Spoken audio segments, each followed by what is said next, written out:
Hey everybody, how's it going? This is Danny, the Wicked Awesome Gardener, coming at you from my new bedroom.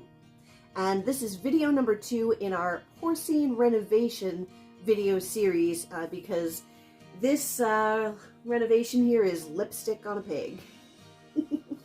Basically, I'm not doing anything fancy other than cleaning, painting, reorganizing, and, well, I am doing a bit of flooring, but there's a lot of other work here that can be done that unfortunately I'm not able to do because this is not really my house. For those of you who have been following along, you know that recently I've had some housing issues in that the apartments that I've moved into within a year kept getting sold by their owners. So I've had to move 3 times in about 4 years, and I'm so over it. Rents have skyrocketed where I live. It's ridiculous. I was already paying $1,600 for a 2-bedroom, and that was actually a great deal. It was considered very cheap. They probably could have gotten quite a bit more for that apartment, probably more like, you know, $2,000 even, because there were extra rooms in the attic, and there was my whole grow room, and there was a yard, and it was dog friendly. Can you tell I missed that apartment? In the end, I think I'm where I'm supposed to be. Because of all of this and the prices of rent, I just could not see going and paying most of my salary just for a place to lay my head, because I would have had to pick up other jobs to afford it. And then bye-bye YouTube, I wouldn't have time. Bye-bye theater, I wouldn't have time. There would be no point to having my dog, because she'd sit in my bedroom all day and never even get to go outside except in the morning and when I get home at night. So with all of that in mind, it was just better all around to move back in with my parents. So that is where I am now. They have a 2-story house. The second story is 3 bedrooms and a bathroom and a sort of, I guess, like a bonus space at the end of the hallway on the landing that could be used kind of like an office or something like that. Still trying to figure out exactly what I'm going to do there, because I am also a real estate agent, and a little space there, alcove, for an office would be great, but I've got to clean it out first. Now, my parents haven't used the upstairs in years because they have a bedroom downstairs, they have a bathroom, they have a kitchen, they have the living room, they have the dining room, and they just really have no need to come up here, except that the bathroom up here has the 1 bathtub and shower in the house. It's the 1 full bathroom. So they come up here to shower and then they go back downstairs.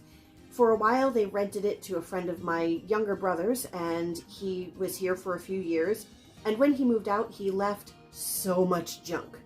Now, not all of the junk that was here belonged to this tenant. As I've said before, my dad is a bit of a collector of what he deems to be useful things. And they are not of use up here. They're just getting covered in dust. So I'm doing a lot of decluttering, reorganizing, figuring out what can be used, what is just not going to be used, what can be donated, given away, sold, whatever, to make this place clean and fresh and as spacious as it really is up here, because I'm in a very decent sized room right now. And the other rooms are pretty okay too. My old bedroom I've made into a kitchen, and we're going to get to that in the next video, because that's like 85% there. It's almost where I want it to be, but we're getting there. We'll get to that in the next video, and I'll show you everything I've done there, because that room's transformation is completely amazing. I mean, oh my goodness, from where it started to where it is now. But this video is about my new bedroom. So this one was pretty easy. So it's probably not going to be an overlong video, but I'm going to show you what I did. So first we're going to take a look at what this room looked like when I first got here. The tenant had lived in this room and it was a mess. I know my parents said they took out like 3 contractor bags full of beer bottles. It turned out that he had a drinking problem. He went into rehab. He's gotten a lot of help. He's living with his sister now and supposedly doing well, so that's really good for him. But as you can see, the floor is just bare wood. This is, I guess, the subfloor. and at some point there was a rug down and they just painted red around the edges to make it look like the floor was was nicely done. But I'll tell you, I was getting splinters. It's just gross dirty because nobody's washed these floors in I don't even know how long. Like this mop right here, this was washing with my steam mop a 12-foot section of wall just about 2 feet out from it, and it was ugh. The walls have that wonderful 70s fake wood paneling, and it just blends a little bit too well with my furniture. Ugh. So that had to go. Also, this room is in the back corner of the house. It's the northwest corner, and it's so dark because there's another house on this side. The sun is on the other side of the house, so it gets really almost no natural light. The wood paneling here just made it dark and gloomy, and it was already bad enough, the feeling I had having to move in with my parents at 40. I really didn't feel like I needed to be in a dungeon room. Here's a better view of the floor. Personally, I feel like these floors would be beautiful if they were refinished, but since I can't do that, my dad doesn't want to do any major fixes to the house since they're going to sell it in a couple of years, and he just didn't want to go through the effort of doing it. I wanted to put in some vinyl plank flooring or some laminate flooring, just a floating floor, and it would have been fine. But couldn't do that, and I was tired of having splinters in my feet from these unfinished boards, even though they are kind of sanded just by people walking over them for 70 years with the rug over it. But here's what I did. Cheap fix to just make it look nice and feel a lot better under my feet. Here's me and the pup. That's me and Mia watching some Lord of the Rings. And yeah, you can see the dingy wood paneling, the door that was just so gross and dirty because there really isn't a door handle there. The doorknob has pulled off, so you've just got the handle, and yeah, I can't fix that either. So I've got to leave it as is, but what are you gonna do? But yeah, I use what used to be the doorknob to open and close the door, so we shouldn't have a repeat problem of all those nasty prints. Ugh. But I'll tell you, it just goes to show how much the tenant that was in this room cleaned this room ever, because I took one shot of Lysol all-purpose degreaser, spritz, wipe, and it came mostly clean.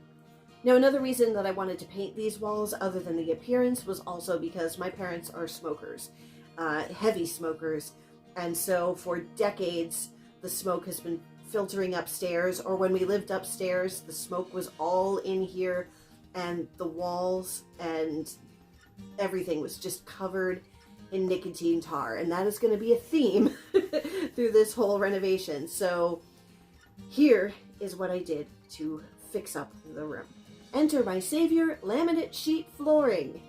This stuff is great. It was a really cheap option for putting something down on the floors that wasn't a rug, because all the dog hair and stuff like that would get trapped in the rug, and I don't want to vacuum.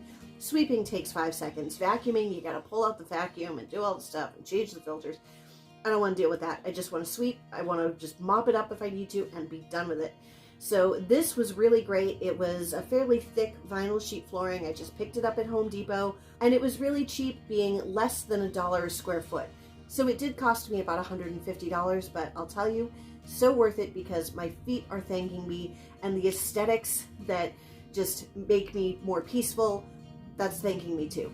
Now, the only drawback to this was that I couldn't transport it on my own because they are sold in 12-foot lengths. It's on a 12-foot roll, and they just pull it out for the length that you want, and they cut it. So I definitely couldn't fit a roll that was going to be 12 by 12 because I just drive an SUV, and I didn't want to pay another $80 on top of the $150 to have it delivered. So what I had them do to get around this is I had them cut it in 4-foot lengths. So I basically had rolls that were 12 by 4. We just rolled it up the short way, and I was able to put 3 4-foot rolls in my car, pop it in, drive them home, pull them upstairs, and then just roll them out like a rug. Put my furniture down on top. I didn't even tape it. I didn't use glue. I just laid it out, used a carpet knife to go ahead and cut around the edges and make sure that everything was flush with the wall, and it looks beautiful. The only problem that caused is that you can see the seam where it joins together. So that's a little bothersome for me, but really it's not that big a deal. You can see in these videos how it already is just a big improvement over the bare floor. This picture right here made me so happy. I'm like, oh my God, look at that. It looks like real floor. Here you can see how it rolled up against the side, but I did just take a carpet knife and whoop, zipped it right in, and everything was fine. It looks beautiful. Yeah, huge improvement, huge. Now you can see the comparison just from the bare floor to putting down this vinyl sheet flooring. It already looks just so much nicer. Then for the walls. As I said, there's been heavy smokers in the house for decades, and it did smell kind of like an ashtray up here. And I'm an asthmatic. I don't like it. I hate cigarette smoke. It's ugh. I grew up with it, so ugh. So what I did was I got a Zinsser primer. It's an odor blocker and a stain sealer. So I did go through and I scrubbed down the walls. I scrubbed down all the doors and the trim. And you can see, looking at this door, even though I've been scrubbing it and scrubbing it and scrubbing it, it's just no way it's all going to come off. So it's just stained a permanent yellow no matter how clean I get it. So I started off with the Zinsser primer. I decided I wanted to choose gray for the walls. If you see in the pictures here, I have a kind of burgundy wine colored bedspread, and I have curtains to match. I also have, well, you can see I've got like some blues and things like that, and they would also go well with gray. So I went for gray. A lot of people were saying choose a very light gray that's like almost white, and I'm like, no, I want it to contrast a little bit more with the white trim. So I wanted to go with something darker that made more of kind of like a statement color. And initially I thought the color I chose was too dark. And yeah, maybe it is a little darker than I wanted, but honestly, I like it. It feels fresh. It feels nice and kind of modern. And I really didn't care about the slats from the wood paneling look. I mean, you really hardly notice it. It looks really nice. So here we go, starting we're throwing paint on the walls. It definitely dried darker than this picture. Look at the difference in that door color from that nasty yellow, because that was just nicotine on white. Ugh, that gross, gross nicotine color. And now you have bright white trim. You can even see the contrast from the door to the crown molding up at the top. Ugh. And yeah, maybe I don't know how to paint correctly, because I know you're supposed to do the edges and then do the whole wall. I don't care about doing it right. This is a Porcine Renovation, lipstick on a pig. Just get the paint on the wall. It doesn't have to look fancy. I did eventually cut in and do that trim. It's still messy, but it's way better than what that looks like. This is it as it started to dry, and yes, it is definitely darker than I had intended. The gray I chose was called Overcast because it really, just the name fit my mood. I'd gotten dumped earlier in the afternoon. So when I was comparing grays and I finally found one I liked, and I looked at the name and it was called Overcast, and I went, yeah, that's about how I feel right now, so that's going on the walls. And it was darker, but like I said, I really love it. I really, really love it. And the more I spend time in the room, I love it even more. You can see I just took everything from one side of the room, piled it on the other. So I did half the wall and then pulled the furniture back where it was supposed to be, then pulled this furniture out and then did the other half. Some of this trim still looks messy, but I'm working on that little by little. And here we go. We got the whole room painted. And I'm still watching Lord of the Rings. Basically, I threw Lord of the Rings on the TV, spent the weekend painting the room in little chunks, and by the time I got to the end of the trilogy, and we're talking not the regular trilogy, but the trilogy with all the extended editions, because I was also working in the kitchen and the bathroom while I was doing all of this. So I'd come in, prime one room, go to the other room, prime, come to the other room, paint, go to the other room, paint. So like, it was a round robin of renovation. I like this comparison shot because you see the room with the flooring that I put down and the wood paneling, and then you see it with the paint and how much better it looks. It's just, oh, it's so great. Mwah.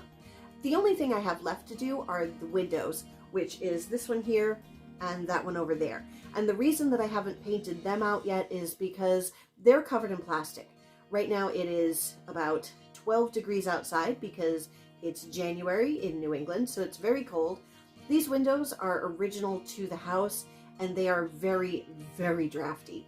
So we've got plastic on the windows to help keep the heat in. It does a really good job. So a little inconvenient for painting, but it really does help hold the heat in here really well. So despite it being the back room in the house and it doesn't get a lot of sun, and we've got drafty windows and a lack of insulation in the ceiling, this room still stays pretty warm, mainly because of the plastic on those windows. So it's about 11, 12 degrees outside and it's still 67 degrees in this room, and we don't have the heat like cranked in the house. It's just on what it normally is at any other time of the winter.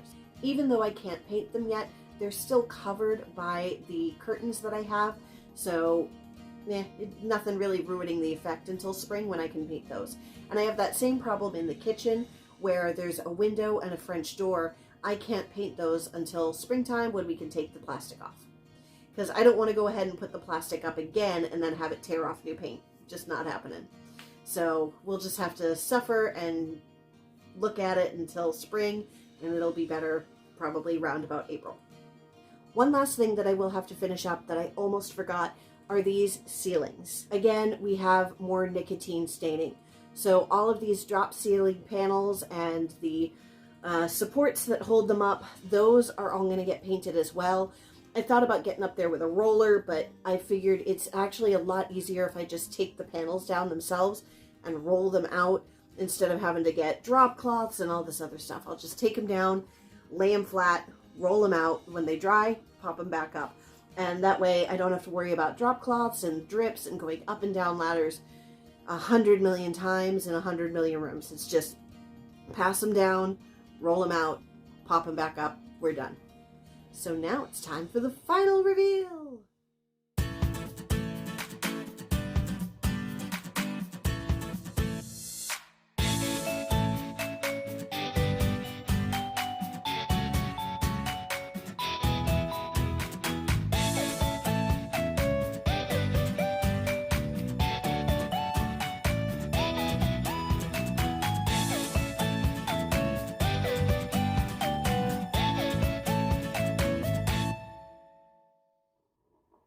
So it may be lipstick on a pig, but it just goes to show that you don't have to spend a ton of money to revamp your space. I fixed my flooring issue, I fixed my dark, gloomy, dirty issue, I fixed the smell issue, and now it's just a cozy, comfortable, peaceful space to spend my time. All right, guys, I will see you in our next video. I'm going to have some MIG Grow Off updates. I'm getting my Shed Wars 2022 video together. That might not come out for a little bit because that one's going to be kind of involved. The next in the Porcine Renovation series is going to be the kitchen. You do not want to miss that because that was extreme. That room was a mess. Junk everywhere, so dirty, grimy. The wallpaper, that video I'm going to shoot tomorrow and should be coming out sometime in the next week. But I've also got to get my MIG Grow Off update in there. I've got to get some gardening know-how videos in there. I'm working on my Shed Wars video, so that's going to be pretty involved. That one may not come out until mid-February, something like that. But I've got to get everything set up for that, and I've got to figure out what I'm gardening and where. Oh, my tomato brackets are starting soon. I have way too many tomato seeds. I only have space for, I'm thinking 20 plants. So I've got to decide what I'm going to grow, and I've decided you guys are going to tell me. So we're going to vote on it like March Madness brackets. So that's going to be coming out later this week. I finally went through, cataloged all my tomatoes.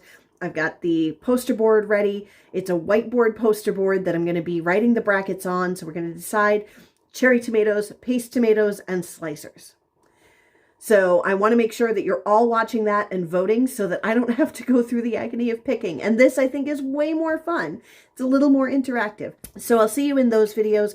Don't forget to like and subscribe. Give this video a thumbs up. Leave me a comment. Go watch some of my older videos because we are trying to hammer pretty hard on that 4,000 hours of watch time because we're getting down to the wire. I mean, we still have a long way to go, but we're definitely making some big progress every day. And I'll see you later when we grow more wicked awesome food from yard to table. Bye-bye.